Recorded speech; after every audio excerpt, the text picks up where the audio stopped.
And so this morning we have Mairin Deith giving a talk about from her PhD studies. And so uh, Mairin's a zoology PhD candidate studying bushmeat harvest dynamics in the tropics using some advanced modeling techniques that you'll hear about shortly.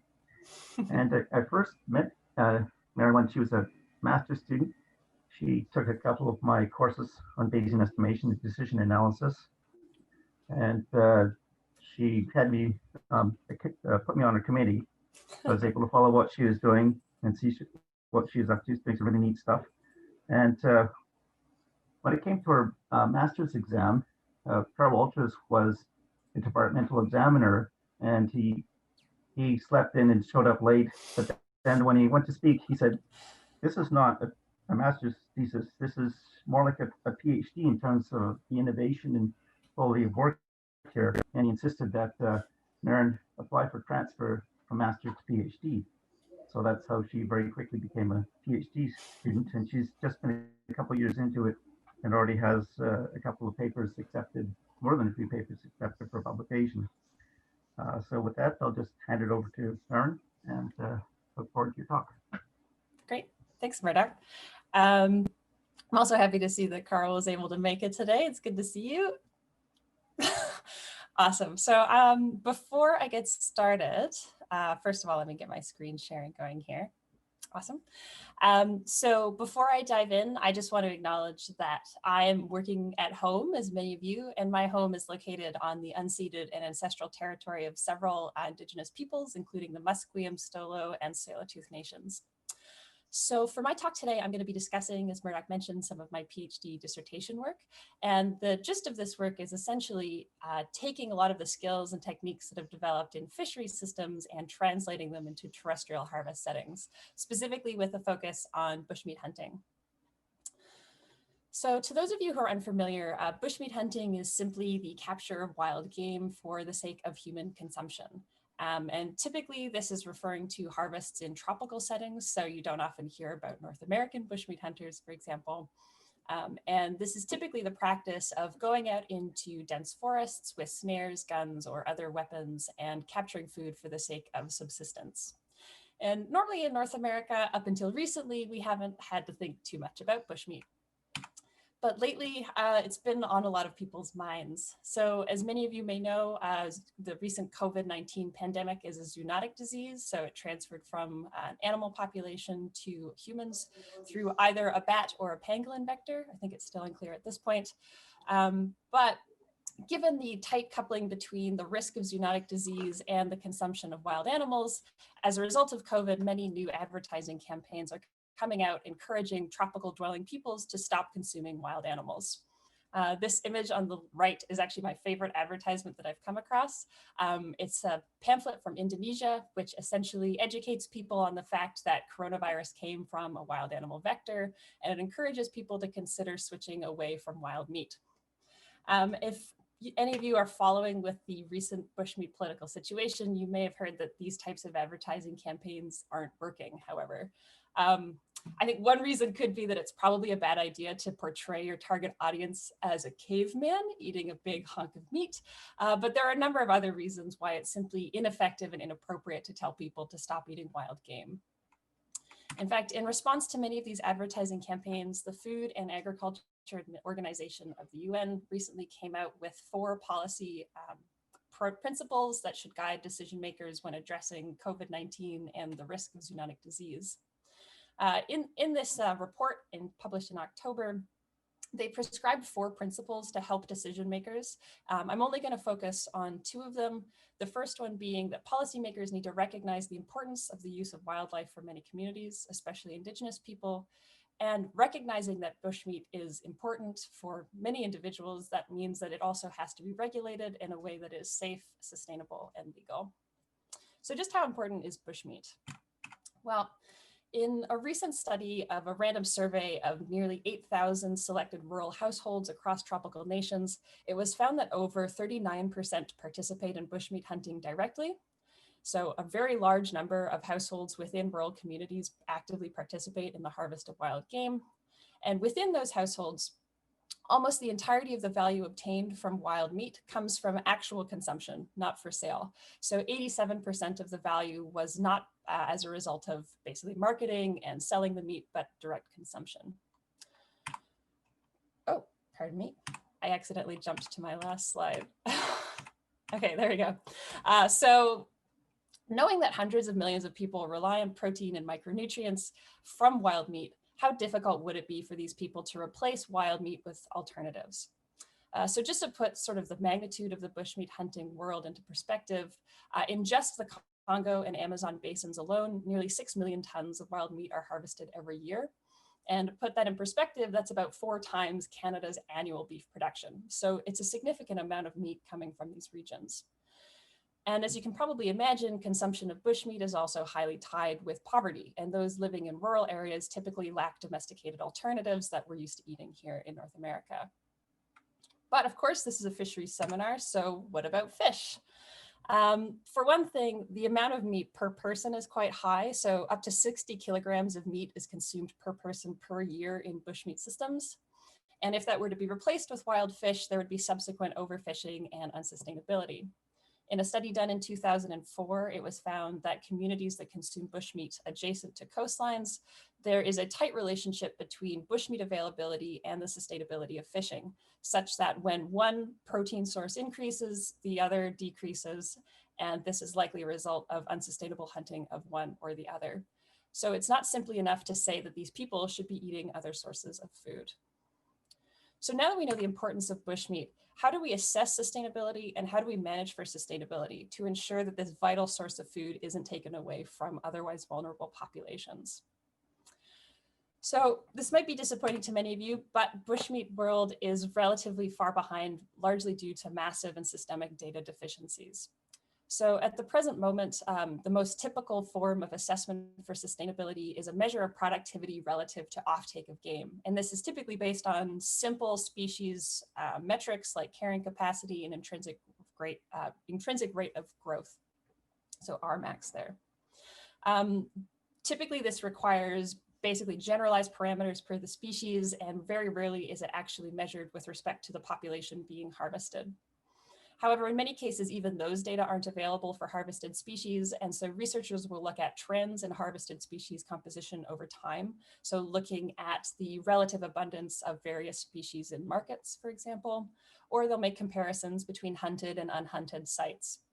However, as you can imagine, there are a number of problems with these metrics. So the most common metric, that of productivity relative to offtake, unfortunately was recently tested using a well understood and well-researched population. And it was found that although productivity is relatively good at identifying sustainable hunts, it's a very unsensitive metric when looking at unsustainability. So it was found that there's only a 46% sensitivity of these productivity metrics to unsustainable hunting, which is potentially very dangerous for managers attempting to use this metric. On the other hand, when looking at trends or intersite comparisons, typically trends are built only from 1 to 3 points in time. So the trend is essentially a very limited time span. And similarly, intersite comparisons are definitely plagued with uncontrollable external factors. Ultimately, though, all of these measures are relatively data hungry, and I say that as relative to the amount of data that's typically available to managers. And moreover, they generally only provide a binary measure of sustainability. Yes or no, is it sustainable? And this is not particularly helpful for those seeking to ensure long-term sustainability of these systems. So it's being increasingly recognized that there is a need for bushmeat science to increase their technical toolkit, specifically not only through long-term population monitoring and the generation of more data, but also by including uncertainty and stochasticity in projections and modeling, as well as being very clear in including spatial and temporal dynamics. So as a result, potentially, of the basic crisis of determining whether hunts are sustainable or not, bushmeat hunting globally is facing a crisis of unsustainability. So as you can see in this figure on the left, basically each bar represents the percent of threatened mammal species in each region in the world. And as you can see in North America and Europe, hunting isn't a major driver of species threat.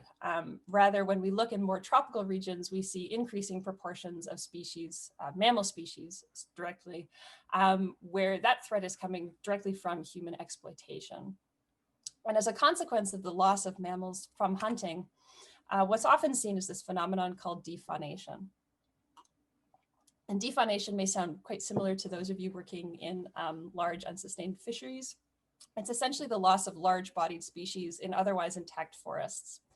And because many of the species that are targeted by hunters are terrestrial frugivores, they're important seed dispersers in these systems. And so when you lose these animals from the ecosystems that they otherwise would be present in, you see a subsequent reduction in tropical forest regeneration.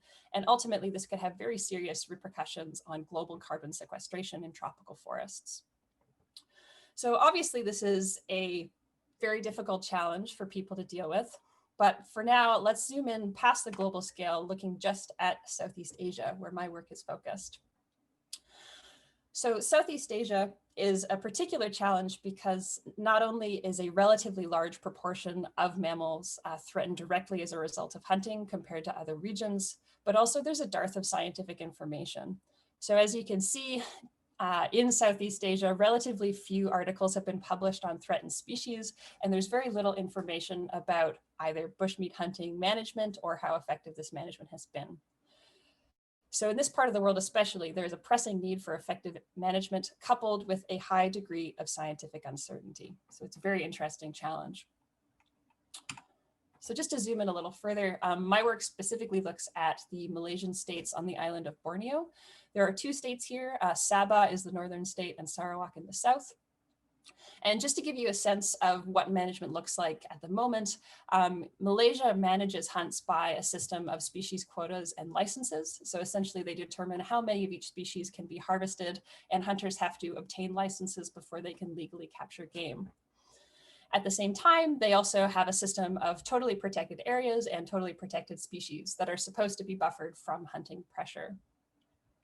Unfortunately, as I mentioned before, there are massive data deficiencies in this area, and this data deficiency can have serious impacts on the reliability of the quota systems that result from these populations. So essentially, if you don't know how the population is responding to hunting pressure or management action, how can you set an effective and sustainable quota? At the same time, by putting the onus on hunters to actually go and obtain licenses, you're effectively prohibiting them from being able to readily follow these rules in a way that's cost effective. So not only do hunters have to travel to major cities to obtain these licenses, they also have to pay for them. And at the same time, bushmeat hunting is a nearly invisible activity. Hunters are moving through dense forests, and it's not something that you can observe via remote satellite, for example, the way that you can with illegal fishing.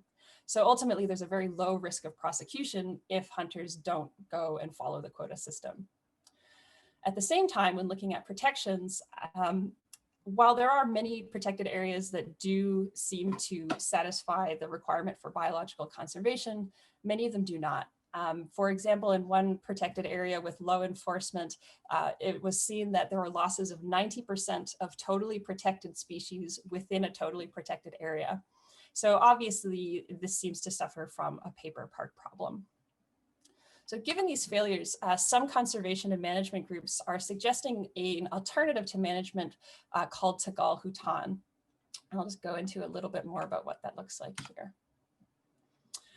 So Tegal Hutan is based off of a traditional practice of rotating no-take zones in a riverine fishery system.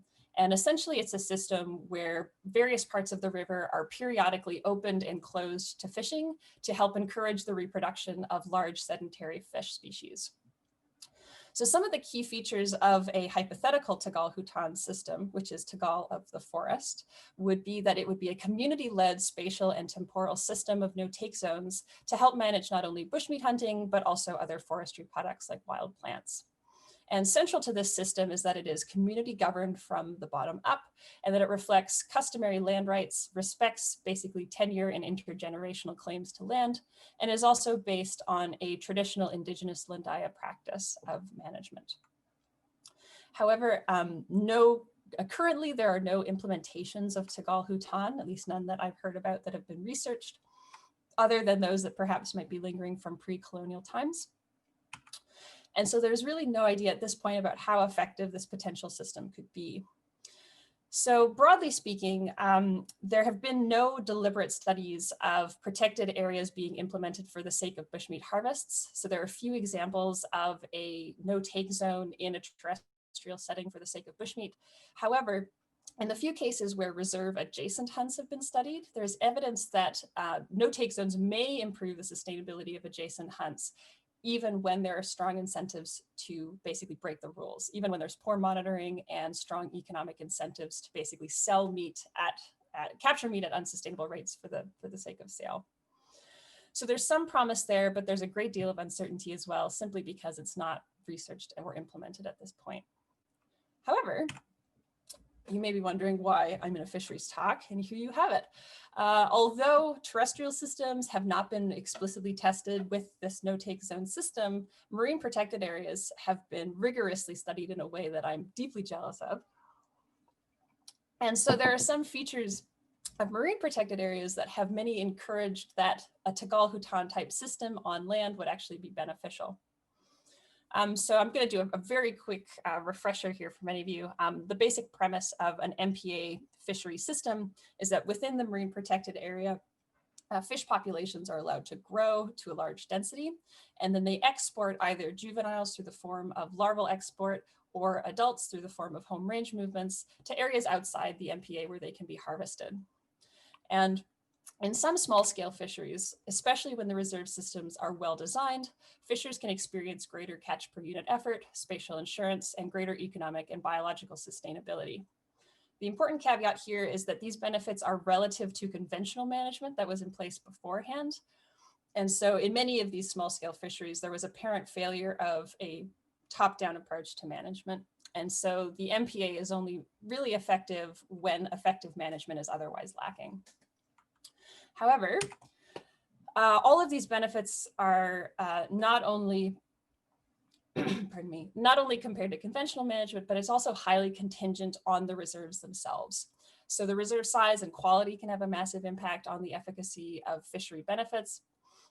It's also important to take into account whether the targeted species are emigrating from the protected area. It's also important to consider fisher compliance and numerous other factors that can definitely make or break this MPA fisheries system. So fortunately, there are many commonalities between what I would call successful fishery adjacent MPA systems and bushmeat systems. So the first one is that major data deficiencies in these systems tend to lead to either unrealistic or ineffective quotas. Generally, those who are performing harvesting are not necessarily adhering well to top-down controls. And in many small-scale fisheries, there's also a tradition of land tenure and right to harvest that provides sort of a social impetus as well as a legal impetus to follow regulations. However, given that the MPA fishery system does rely heavily on the sort of source sink dynamic and the overflow of biomass from within protected areas to outside of protected areas, a couple features of terrestrial systems may limit their efficacy in a no-take system. So the big ones being essentially export. So you may have noticed mammals do not have a larval stage. So for fish species that export larvae beyond the MPA boundaries, this simply isn't going to happen with mammals. At the same time, relative to marine species, many hunted terrestrial species show a high degree of site fidelity and territoriality. And so it's unclear whether they would be able to effectively leave the boundaries of the protected area. So given that there's a high degree of uncertainty about how a Tagal system would work on land, my research focuses on applying a simulation approach as a first pass assessment to this type of management system, specifically seeking to identify which aspects of no-take zone management strategies can maximize, first of all, annual harvests, so the value to hunters, and secondly, game density. So basically making sure that these populations are sustained over time. And similarly, because we have massive data deficiencies in the system, I'm also interested in looking into how susceptible optimal management decisions are to uncertainties in three core facets. First of all, hunting effort. We simply don't know how much effort hunters are exerting onto the landscape. The second is habitat suitability. We don't know how well the populations will be able to rebound, for example, after harvest. And the third major factor of uncertainty is how much non-compliance with these regulations will manifest in the system. So specifically, I created this simulation approach in a region of Sabah, the northern state in the southwest corner. You can see with a little green dot. And this is a region called Ulu Padas. It's a region which contains 2 villages with a total population of about 500 people. So it's a relatively small, low density population region. And there are a few features of this region that make it a very promising candidate for this type of community-driven management. So I'll mention now that Ulu Padas does not have any formalized plans to implement Tegal Hutan. Rather, they have a large intact area of forest. In fact, they have some of the largest unprotected forests in Sabah, I understand. And they also have a continued reliance on forest products. So many of the residents are of the Lundaya indigenous tribe who have a continued reliance on forest products, including wild meat and wild plants. But what I think is potentially more important is that this region also shows long-term community support for conservation initiatives, and they generally show resistance to forestry. So there have been some moves in the past to essentially gazette this land for the sake of large industrial forestry, and they have resisted this time and time again. Moreover, these people still observe customary land claim systems such that families inherit the access rights to a certain part of the landscape around them, and this is inheritable, such that there is sort of an individual impetus for sustainable hunting. In fact, in a recent, well, not too recent, I should say, in a village meeting that was conducted in 1998, one of the members of this group basically reiterated their commitment to preserving their practices and ensuring sustainable hunting by claiming that we are appealing to the Natural Resources Office for this land to be removed from the Sabah Forest Industries area for us. And they go on to say that they're looking to reinforce the traditional land use and also the inheritability of the landscape. So within this region, I was looking to essentially simulate the outcomes of various management decisions, but because it's such a dynamic system, I needed a few characteristics of the model to be in place. So first of all, I needed a model that was spatially explicit. So game in this area are reproducing, dispersing, and harvested differentially over space. I also wanted hunters to be able to react to both game density and the costs of hunting, such that they're only hunting where it's reasonable for them to do so. And I also needed a model that was able to be multi-species. So bushmeat hunters, while they are somewhat discriminatory in terms of which species they go for, generally they're not looking for one species so much as they have a preference for large-bodied species. So for the sake of this assessment, I included 3 different species, the bearded pig, the Borneo yellow muntjac, and the lesser Malay chevrotain.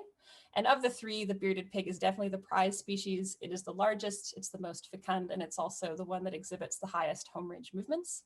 And by comparison, just to sort of include some contrast here, the lesser Malay chevrotain sort of on the opposite end. It's highly site fidelity. It has lower fecundity and generally is highly territorial and remains in relatively small pockets of land. So given that I needed all of these components to the model, I was very lucky in that through Murdoch, he connected me with Carl, who was very nice in helping me work on his EDOM model. So the EDOM model is an equilibrium delay difference optimization model. It is spatially and temporally explicit, and it was designed to sort of simulate the harvest and population dynamics in a one-dimensional coastline MPA system.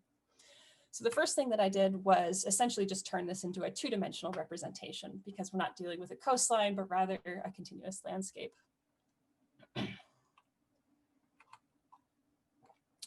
Oh, pardon me, I jumped to the end again.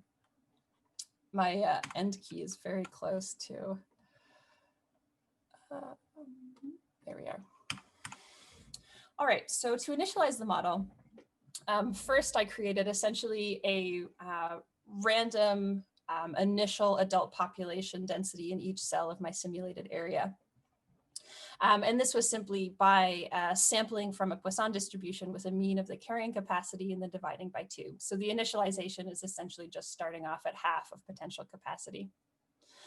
Then the first step in this model is birth. So in each year, in each cell of the landscape, the number of juveniles produced by each species is equivalent to the birth rate of that cell in that year times half of the adult population. So this model assumes that half of the adult population is female. Then following birth is a dispersal step. So this incorporates both juvenile dispersal away from their home natal cell as well as adult home range movements. And both of these were modeled as a multivariate normal kernel, which is centered on the originating cell that either that adult or that juvenile was originally found in. So following dispersal then is the harvest stage of the model. So the first component of this harvest is the distribution of effort across the landscape. So in this model, effort distributes according to several different factors, the first of which being cost of travel. So cost of travel, I simply included as accessibility to the central village using a metric that I designed for another chapter in my thesis. Essentially, the premise here is that hunters are less likely to go to areas where there's higher cost of travel. Then in addition to cost of travel, hunters also distribute their efforts in accordance with no-take reserve locations as well as prey biomass, as this is a gravity model.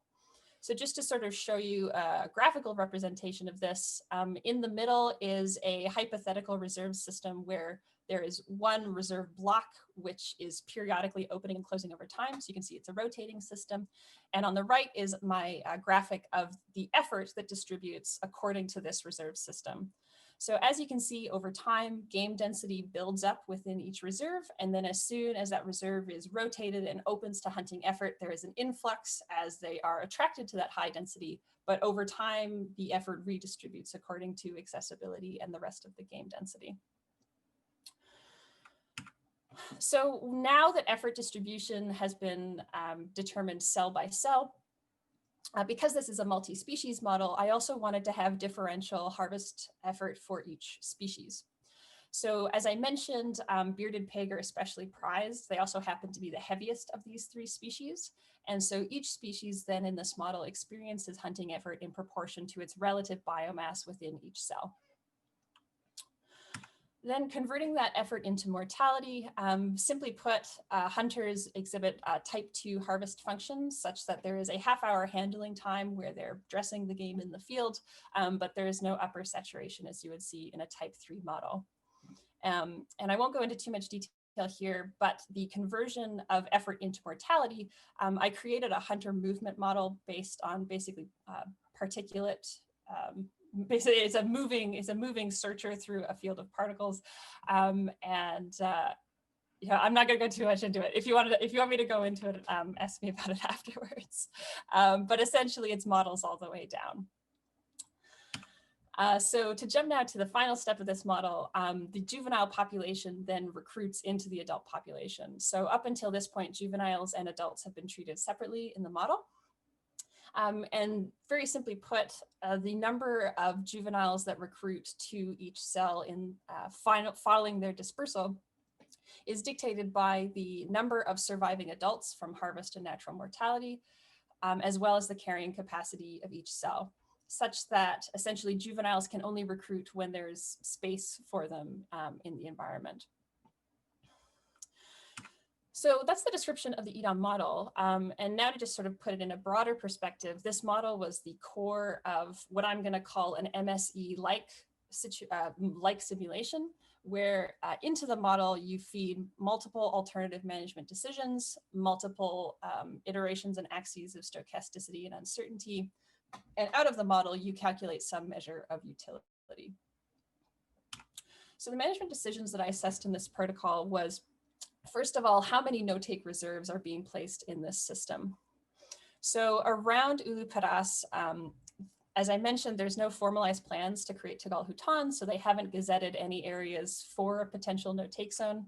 So I assumed that unlogged forests would be prioritized in the system simply because they have the most ability to support game.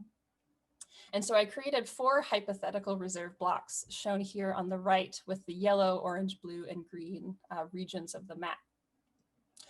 So as you can see, some of these reserves are relatively contiguous and others are fragmented. So it represents sort of a diversity of different types of reserves that could be put in place. That said, each reserve is about the same area. It's approximately 90 kilometers squared, which is actually a typical reserve size that can support these types of species. So the first decision that I fed into the model is simply how many of these reserves would be implemented at a time.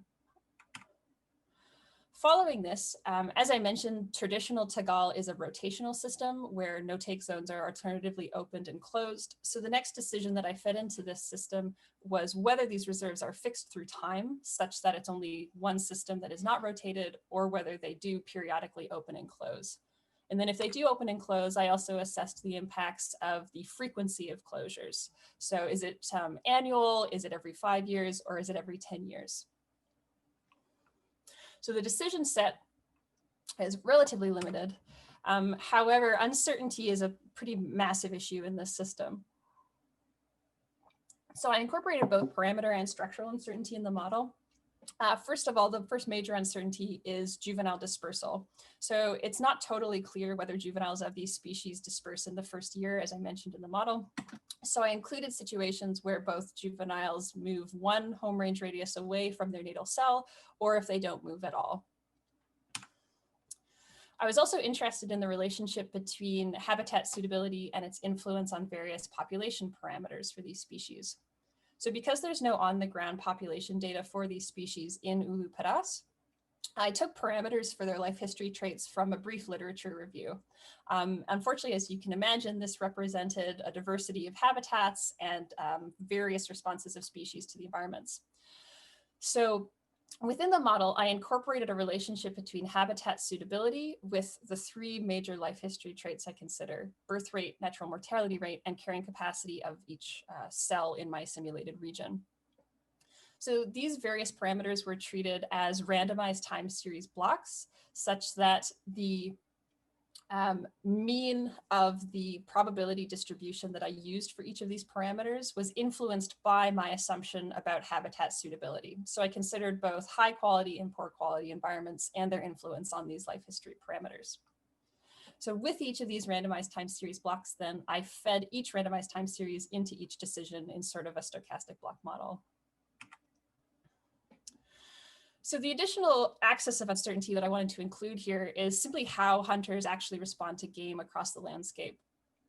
So I incorporated some uncertainty about both the magnitude of hunting in the system as well as how it distributes across the landscape. So the first uncertainty I included was several different scenarios regarding total hunting effort in the system, ranging from 5,000 to 100,000 hours of active hunting per year. And I estimate that there's about 150 hunters in the system. So that translates to between half an hour to 12 hours of hunting per hunter per week. So I consider this a range from very mild recreational hunting to maybe spending a full day once a week in the bush. So that covers the magnitude of hunting effort, but I was also interested in assessing alternative scenarios regarding how this effort distributes across the landscape. So I mentioned that in the base EDOM model, it's a gravity model. So I also included a version of the simulation where it was not a gravity model. Essentially, hunters move only in accordance with cost of travel. And I also assessed the impacts of when accessibility and cost of travel was removed, such that hunters only move in accordance with where game is present. Finally, the last sort of crucial axis of uncertainty is the prevalence of rule breaking. So it's not totally clear how effective these management strategies would be in terms of enforcement and adherence with the rules. So I included several different scenarios of various prevalences of rule breaking in the system. So for this, I basically modified the percent of hunters who are strictly optimal foragers. So they'll basically travel exclusively in respect to where game is present, ignoring any no-take reserves. And I varied this value from either 0% or total adherence to the rules to 50%, or 50% of the hunters are willing to break regulations. So unlike the habitat suitability and population parameters, which were treated as randomized blocks, the hunting effort scenarios were treated more as stress tests to ensure that any optimal management decision that comes out of the system is robust to variation in hunting effort from my assumptions. So with these decisions and uncertainties feeding into the EDOM model, I basically summarized the whole thing in a Julia package called Harvest Reserve Simulator. I'm open to name suggestions, as that's not a very creative title. But with this package, I ran the simulations over 25 years, which represents about 3 generations for each of these species. I then fed in 1,000 randomized time series of life history deviates. And then following a 10-year burn-in period to allow the system to sort of somewhat stabilize from starting conditions, I then calculated 2 major axes of utility, both a harvest utility and a conservation utility. So the first utility I was interested in is simply average annual harvest. And on the flip side, conservation, I consider simply average game density relative to a maximum potential. And as I mentioned, I'm using a randomized time series block, and I'll go into this a little more detail in a moment, but essentially each of these utilities was considered in comparison to a basically the same randomized block. So following the generation of results, I then performed a decision analysis to identify the trade-offs between management decisions, to identify the risk-prone, risk-neutral, and risk-averse decisions that would arise from these management options. And then I calculated the value of information of my various axes of uncertainty, simply to determine where research attention should be put in the future. Then following this, I summarized my results with a Bayesian belief network and a Shiny app. So on the right here is the Bayesian belief network. It essentially lets you represent the connections between various uncertainties and outcomes in your system. And similarly, the Shiny app allows you to essentially interactively show the results of various decisions based on various metrics of utility, and you can also divide it into uncertainties that are useful. Just to do a brief plug, I would also recommend, if anyone is working with stakeholders in these types of management decision situations, I would definitely look into building these types of interactive frameworks. I found that they're very effective for explaining how these systems work. All right, so now that we have a sense of the summarization and the treatment of utility in the system, I just want to quickly refresh you on my research questions before I dive into the results. So again, I was looking to assess which aspects of no-take zone management strategies are able to maximize game harvest and game density. And then I was also interested in assessing its robustness to various uncertainties. All right. So before I dive into the results, I just want to sort of give you a roadmap of how these results are going to be presented. So as you can see, the figures, they're all going to follow this format. Essentially, on the left-hand side of each figure are 3 panels representing my rotational management decisions. So these are the no-take zones that periodically open and close over time. And as you can see on the far left side, this panel reflects those management decisions where the reserves are open and closed annually. In the middle, it's every 5 years, and on the right side, it's decisions where they rotate every 10 years. Then on the far right panel labeled static, these are simply reserve systems where there is no periodic opening or closure over time. The final thing I'm going to point your attention to here is on the x-axis. Those numbers represent the number of reserves that were placed in that system under that rotational paradigm. So for example, on the far left side, if we look at one reserve, let's say one reserve every year is rotating, would be in the leftmost panel on the leftmost side. The other thing that I just want to sort of notify you of here is that because of the randomized block design, I also want to mention that the 0 points in these graphs don't reflect zero harvest or zero density. Rather, they reflect sort of the baseline case. So in the case of harvest utility, the 0 bar represents the output of that deviate block under a system with 0 no-take reserves. So essentially a system where there is no spatial management. On the lower panel in conservation utility, that 0 line represents the potential density over capacity that could be realized if there was no harvest present. So essentially those are systems where I simulated what the outcomes of 0 hunting hours of effort would look like. So let's go ahead and dive in. So when we're totally naive to the various axes of uncertainty, let's just look at harvest utility for now. As you can see, it's kind of a mess. So under this system, no management decision significantly deviates from harvest without any no-take reserves. However, as you can see, the upper confidence limits on each of these harvest utility values get higher and higher as we move towards more static situations with larger numbers of reserves. I'll dive into that a little bit more.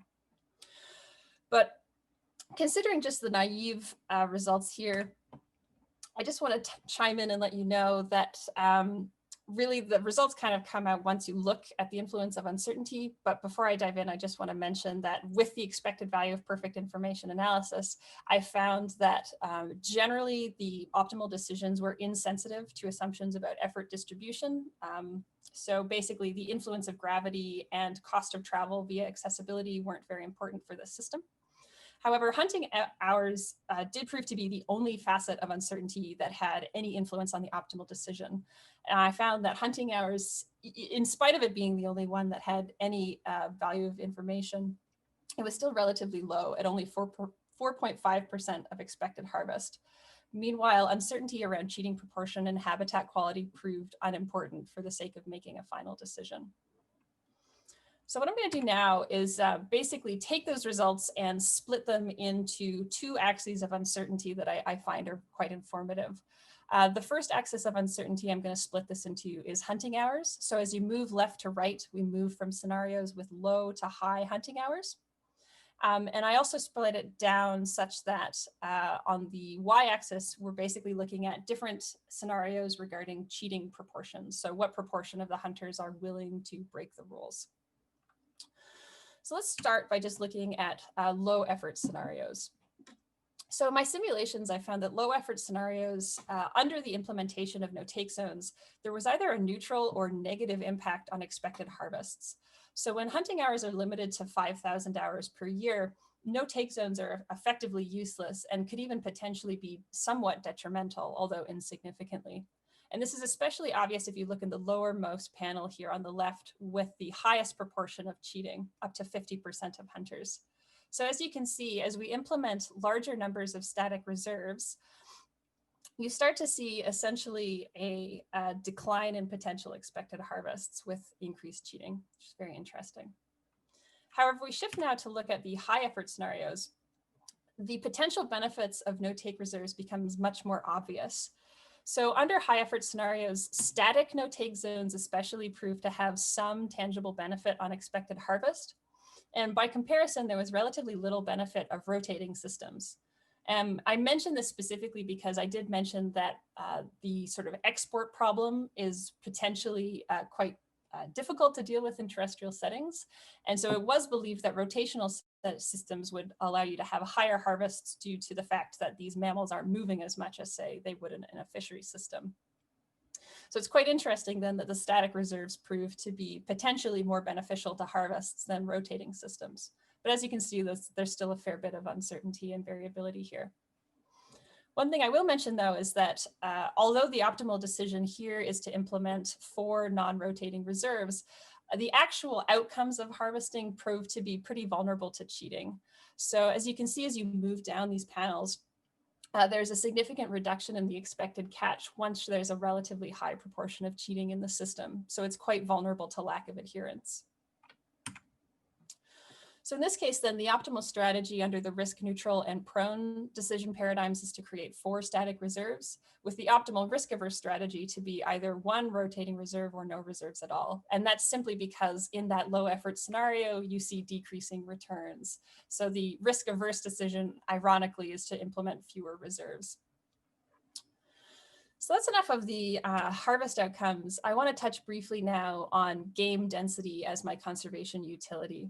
So very similar to as we saw in the harvest situation, when we're naive to the various facets of uncertainty, game density appears to not be very strongly linked to the reserve system that was put in place. Perhaps not surprisingly then, if we look at the influence of uncertainties here, similar to what was seen with harvest outcomes, is that there's an insensitivity to the various aspects of uncertainty that I included in the system. However, in this case, I found that essentially the optimal decision was unaffected by any of the axes of uncertainty. So there's essentially 0 value of added information when considering the utility of game density. So I'm going to go again now and basically split these results into the two axes of uncertainty I showed you before. And again, let's start at the low effort scenarios, now looking at game density as our utility.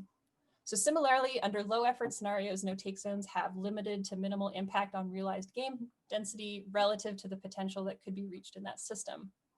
But when we switch over to high effort scenarios, we start to see some impact of management decisions on the ultimate game density. And again, very similar to as we saw with harvest outcomes, there is a outperformance of static reserves over rotating reserves. And again, non-compliance with regulations can counteract the benefits of protection in this system. But just to summarize here, regardless of your decision-making paradigm, whether it's neutral, prone, or risk-averse, the best decision when considering game density is to implement the maximum protection or 4 static reserves. So there's one final metric that I want to show you, which I think is actually quite interesting, and that is the composition of species within the harvest. So again, I just want to sort of give you a lay of the land here. The green bars represent the proportion of the harvest that is comprised of bearded pig. The yellow bars represent the yellow muntjac, and the red represents the mouse deer or the lesser Malay chevrotain. So under low harvest situations, we can see that the harvests are dominated by the heavy and highly targeted bearded pig and yellow muntjac, with the majority of harvests being dominated by that most valuable and targeted species, the pig. However, when we look again at high effort scenarios, you start to see increasing proportions of the smaller, less valuable mouse deer. And very similar to what we saw with the previous metrics of conservation utility and harvest utility, essentially what we see is that protection can not only influence the species composition, but as well cheating influences the species composition here. So under systems with multiple static reserves, we continue to see relative dominance of bearded pig in harvests, but as cheating increases or as protection decreases, we start to see greater and greater prevalence of this small, low value, lesser mouse deer. And this is quite interesting because this model therefore can recreate what is effectively seen in harvest systems and long-term market surveys, where they see changes in species composition reflecting the unsustainability of the hunt. So just to summarize here, I want to reframe these results in respect to the research question. So I found that there were relatively few apparent trade-offs between the conservation and the harvest utilities, which is quite interesting, as it seems as though putting in multiple static reserves benefits both harvest and game density almost equally. That is, if we're averaging over various realities of hunting effort. Also, interestingly, I found that the static reserves outperformed rotational reserves, which is quite surprising given the fact that mammals are relatively sedentary. To address my second question, looking at the susceptibility of management decisions with respect to hunting effort, habitat suitability, or non-compliance, I found that ultimately multiple static reserves was the most robust to uncertainty. However, that being said, the maximum expected value of perfect information, especially looking at harvest utility, was hunting effort. But this only represented about 4% of expected harvests when incorporating all of these axes of uncertainty. So let's touch briefly on the limitations of the simulation approach. I could probably give a whole other seminar on all of the limitations of this process, but I just mean to say that in many ways, this is still somewhat a toy management strategy evaluation. It's simply a simulation model. That's a first pass assessment. And I would say that before any sort of consultation on the ground, there needs to be a more prolonged and iterative and especially participatory process with those who might implement Tagal Hutan. So a couple of major limitations is that this model isn't parameterized with any on-the-ground population parameters or hunting effort parameters. There's also no comparison of pre and post management catches. So there's no way to compare whether what I simulated in any way reflects what's seen on the ground now. At the same time, this model assumes that hunting effort is constant over time, that the catchment size doesn't increase. That's a big one, especially in bushmeat hunting. They tend to just move further afield. And it also assumes that the habitat quality in general stays the same throughout the entire 25 simulated years. And this is particularly important given that COVID has actually seriously changed hunters' behaviors, especially around protected areas. It's changed the dynamics of hunting in ways that are still being researched, but it's unclear how hunter behavior might change in the future, essentially. So moving forward, this model, while valuable as a first pass assessment, essentially can only really pave the way for a full MSE. And this MSE should incorporate education, outreach, potentially the inclusion of alternative livelihoods, and as well reinforcement of essentially adherence to the rules, and hopefully more on the ground legitimacy and transparency of the process.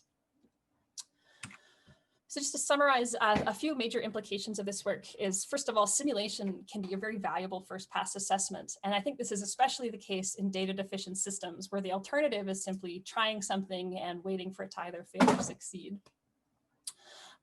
At the same time, I think although this is a relatively simple model, it's encouraging that this model could recreate the real world patterns that we see in bushmeat contexts. So for example, the species composition and offtake, as we see declining amounts of that highly targeted species, that's quite realistic and reflects what we see on the ground. And finally, I just want to reiterate that this was only possible because of my connections with those of you in the IOF.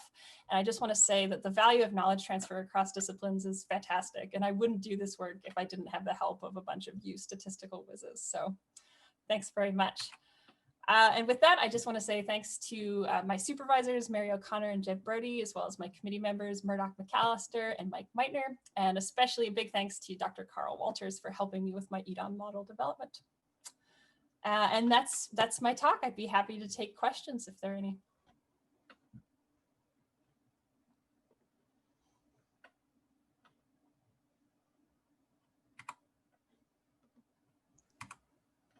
So Mairin,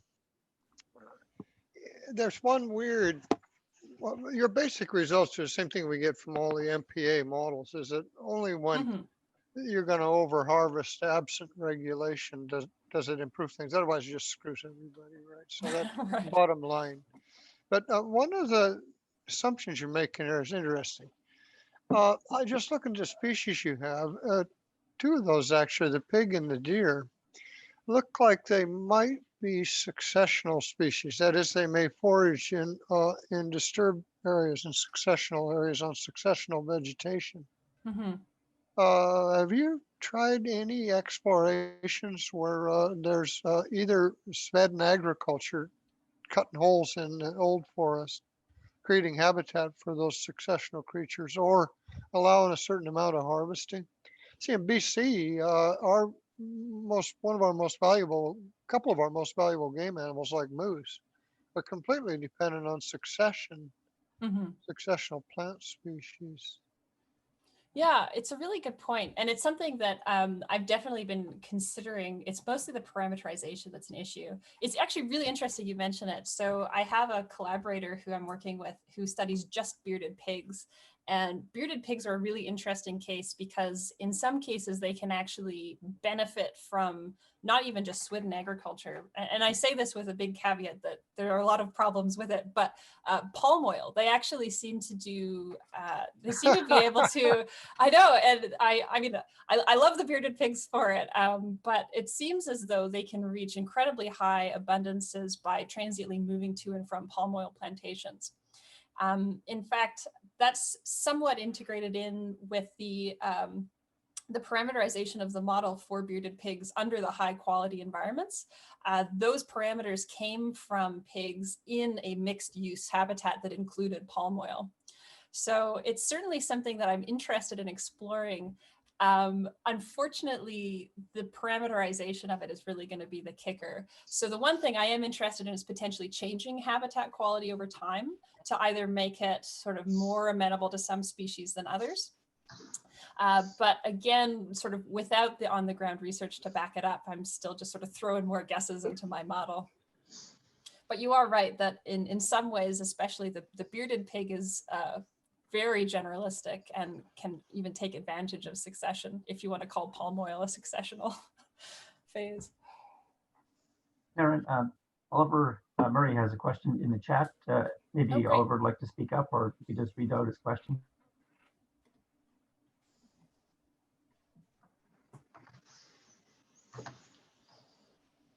Oliver, did you want to talk about your question?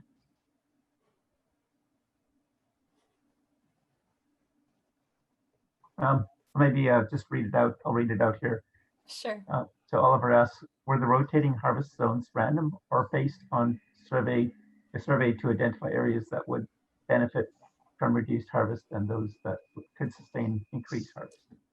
Right, that's a great question. So I didn't go into it, but the rotation itself was based simply on a sort of set of redistribution rules. So while I didn't explicitly include any kind of like monitoring of the system to say like, yes, this reserve that is now closed has the highest density, let's open it. Rather, reserves were opened and closed according to how long it had been since the last closure or opening. So in effect, essentially the duration of the closure was going to be the same for each reserve. It would just be a matter of like, let's say we have a system with only let's say one reserve that's rotating. Essentially, the reserve would be open for 3 time blocks before it's closed again. So it's sort of a clockwork system. It's not based on the biomass in each region as much as it is just sort of period of time and ensuring that each reserve is closed for basically the longest duration possible within the system. That being said, ultimately, they're somewhat synonymous just because the populations only grew once, there had been several years of closure. So yeah, but essentially I wanted to simulate a system that would require as little on the ground monitoring as possible. Although certainly in a real implementation, I imagine that would be a really useful practice. Thanks for the question. Could I throw in an aside here? We've done with Edom, the original Edom, we did a whole bunch of rotational closure simulations. And we've also looked at periodic harvest stuff for large mammals over the years. And the bottom line is exactly what you found. Periodic harvesting is not a good idea. Mm-hmm.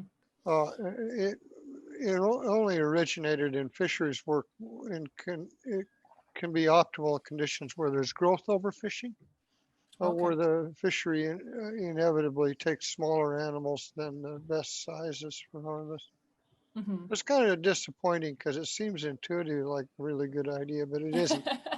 It really isn't. I've seen some research regarding, I think it was a rotating MPA system of a sedentary lobster fishery. And I believe that they had some short-term catch per unit effort benefit, but I don't imagine that it was very persistent over time. I don't know if you know about that one, Carl, but. One question. Your harvest plots where you had increasing harvest and you had cheating, mm-hmm. the y-axis were different, and it seemed to me that there was a very clear message that close the areas and stop cheating. What's the likelihood? But that was a really strong message from the cheating. Yeah. What's the likelihood of that getting that message across?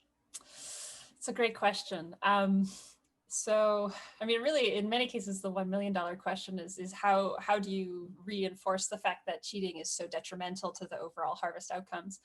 My understanding is that ultimately the best that we can do as scientists and working with managers is we can reinforce that it is sort of a bottom-up process, that we integrate as much as possible with these people to essentially say like, look, this is the reality of it. If you cheat, we're going to see diminished returns.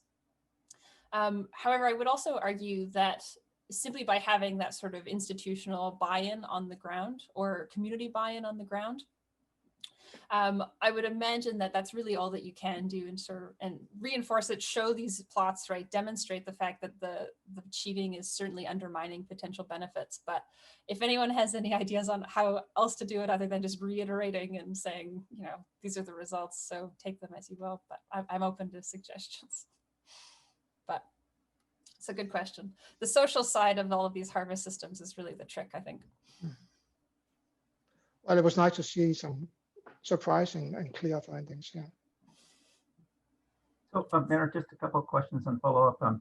So it seems on your simulated landscape, you didn't really include any heterogeneity in sort of habitat suitability and placement of reserves. And that seems to be an ongoing question in terms of, let's say, if there's going to be a reserve put somewhere, then Mm-hmm. there's the question of where and like what makes for a good reserve, and that seems to be an important question that could be addressed. And Carl was sort of getting at that, and in your quite, or let's say, response about the pigs liking the those Mm-hmm. plantations.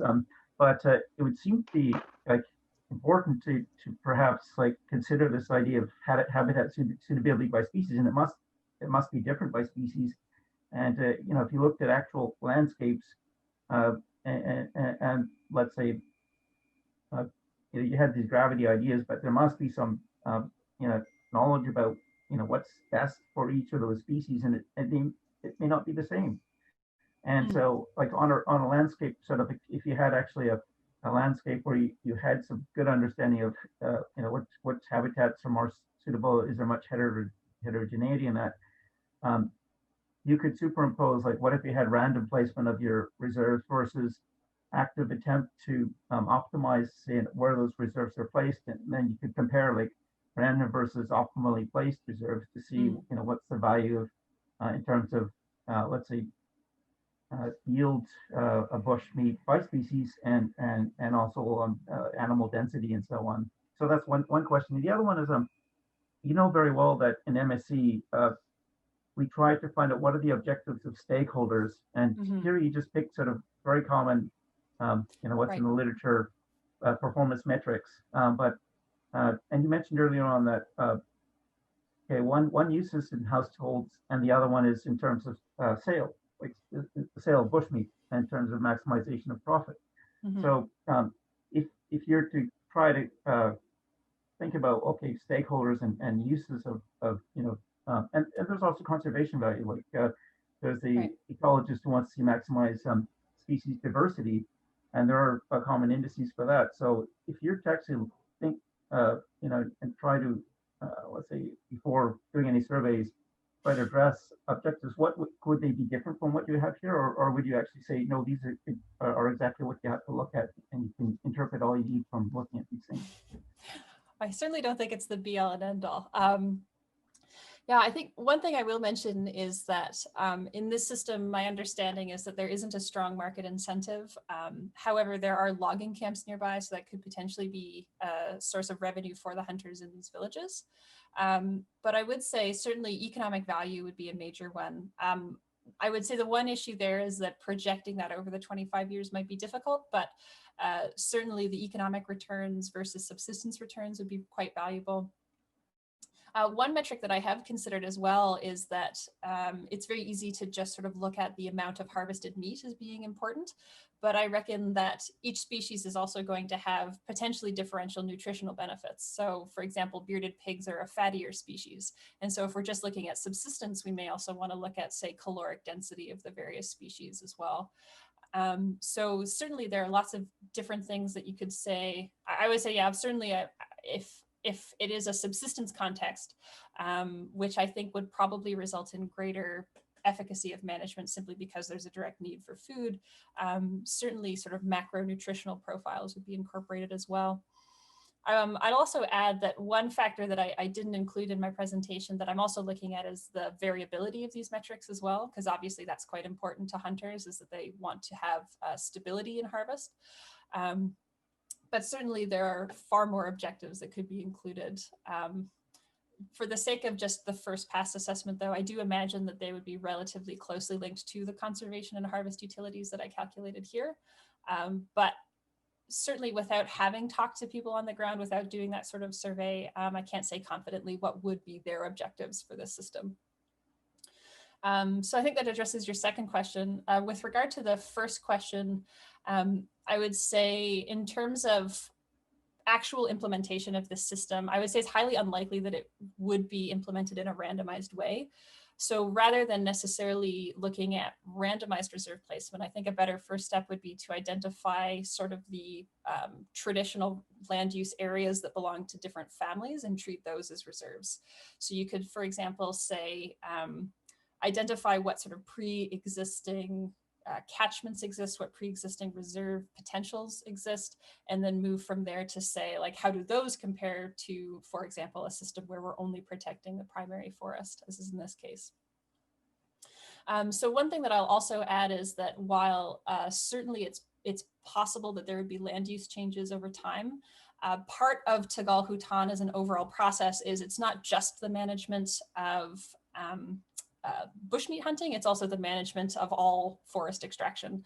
So it's likely that there would be sort of periodic changes to the landscape. However, just I didn't know exactly how to quantify that in this model, but it would certainly be something to implement in the next step, which would be to say, if, for example, there are practicing small-scale forestry when the reserves are open, does that change the impacts? But ultimately, because there was a strong optimality in the static reserves, so because of that sort of strong optimality of that system, I don't imagine that implementing all of these changes under the rotational systems would change the ultimate decision, unless there was a strong reason on the ground to implement the rotational system. Thanks.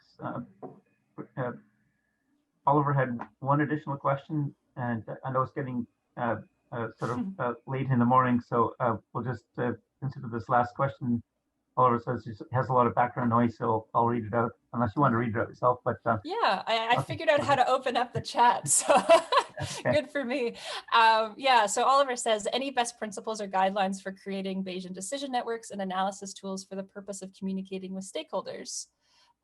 He also asks any hypotheses as to why rotating zones could be detrimental for harvest at low hunting efforts. Okay, so in terms of creating decision networks and analysis tools for communicating with stakeholders, I'm still very much a novice at this. I haven't actually participated on the ground in a management process, but sort of on the side, I've been sort of looking into engagement in these types of processes. What I would say is that as much as possible, you want tools that can be reactive to on-the-fly input. So unfortunately, in this situation, I'm running a relatively heavy simulations. So I can't, for example, just toss in a few parameters and then in 5 minutes have a better result for them. But what I will say is with any types of summarizing tools, you want to be very explicit about any trade-offs in your system. So you want to make sure that if, for example, there is, under one potential decision, there is a strong benefit to one metric, but a detriment to another, you want to make sure that you're showing that transparently all at once. I would also say that if you have sort of an ongoing process with the stakeholders, take their advice and cater your sort of presentation of results according to what they are used to and what they sort of see value in. So I know that's sort of a wishy-washy answer, but cater the tools to the stakeholder, I would say, as much as possible. And just sort of to quickly tackle the second question, so rotating zones being detrimental for harvest at low hunting efforts. I know you don't have your audio, so I can't ask a follow-up question, but my anticipation here is that any system in which you have basically a no-take zone where if the hunters had access to that area, they would basically be sustainably hunting. By removing that from the equation, you're essentially leading to more concentrated hunting effort outside of the reserve, which can then potentially counteract the sort of, I don't mean to say benefit of low hunting effort, but the lack of pressure caused by the low hunting effort. So when you have a system where you're implementing any type of reserve in an otherwise sustainable system, you're simply redirecting and concentrating the effort in a way that might actually be detrimental to persistence and long-term harvest outcomes. So that's my theory as to why it's happening. Otherwise, it's a result of the model because of that concentration of effort, I guess, is how I can respond to that. Your theory is correct. Yeah, it's all about that concentration of effort. Once you close people off to something, they're going to just buzz around the edges. So, yeah, thanks for the questions, Oliver. That's great. All right, are there any additional questions? Doesn't look like it. So thanks so much, Mairin, for an excellent talk. Great seminar. Thanks, everybody, for participating.